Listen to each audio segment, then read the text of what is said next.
Et donc, il y a une folie productiviste du capitalisme qui est liée au fonctionnement même du capitalisme. À partir du moment où on va marcher sur les pieds et non plus sur la tête, parce que ce sont les travailleurs qui seront les propriétaires d'usage de l'outil, bon, on va faire des pommes.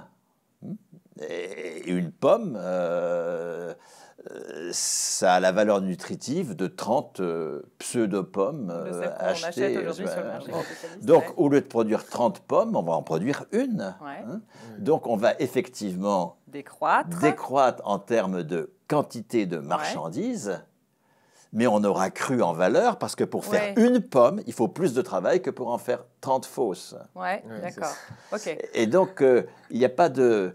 il peut y avoir croissance en valeur économique avec une réduction du nombre de marchandises produites. Mais alors là, le modèle que tu dessines, ça donne l'impression d'une incroyable sobriété, frugalité, parce que du coup, on a l'impression, avant, on bouffait 30 pommes, pas très bonnes, mais là, maintenant, on n'en aura plus qu'une. Est-ce qu'il y a, dans une société en salaire socialisé, telle que celle à laquelle on aspire, est-ce qu'il y a une réduction de notre confort de vie sur ce genre de biens essentiels, la nourriture, le logement, le vêtement? Est-ce qu'on doit être obligé d'en rabattre considérablement sur ce qu'on a pris comme habitude de consommation? Enfin, sûrement pas.